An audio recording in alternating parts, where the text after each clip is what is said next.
সোমবার ১৬ ডিসেম্বর বিকেলে উপজেলার এমসি বাজার থেকে শোভাযাত্রাটি বের হয়ে ঢাকা ময়মনসিংহ মহাসড়ক প্রদক্ষিণ করে মাওনা চৌরাস্তা ওরাল সেতুর নিচে সমাবেশ অনুষ্ঠিত হয়।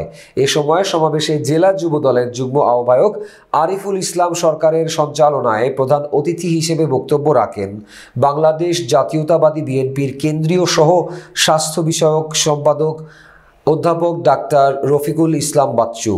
এর আগে দুপুর থেকেই উপজেলার বিভিন্ন ইউনিয়ন থেকে দলীয় নেতাকর্মীরা খণ্ড খণ্ড মিছিল নিয়ে মুলাইদ এলাকার হাজী ছোট কলিম স্কুল অ্যান্ড কলেজ মাঠ জড়ো হতে থাকেন।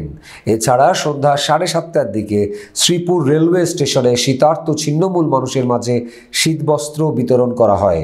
এ সময় শতাধিক ছিন্নমূল মানুষের মাঝে শীত নিবারণের জন্য কম্বল বিতরণ করেন অধ্যাপক ডাক্তার রফিকুল ইসলাম বাচ্চু।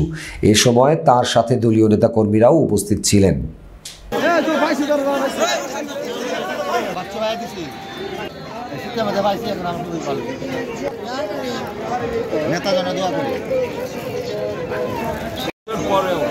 শীতার্ত মানুষ আজকে দেখছেন আমরা এই রেল স্টেশনে খালি গায়ে পড়েছিল।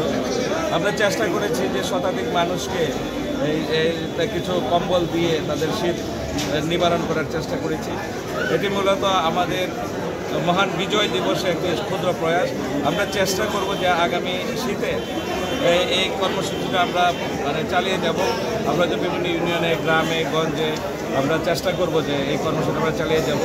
আমাদের আজকের এই শীতার্তদের মাঝে এই কম্বল বিতরণ কর্মসূচিটা মূলত আমাদের নেতা আগামী দিনে যিনি রাষ্ট্রের দায়িত্ব নেবেন, আমাদের দলের দায়িত্ব নেবেন, দেশে ফিরে এসে আমাদের নেতা জনতা তারেক রহমানের পক্ষ থেকে আমরা এই কম্বল বিতরণ কর্মসূচিটা পালন করেছি।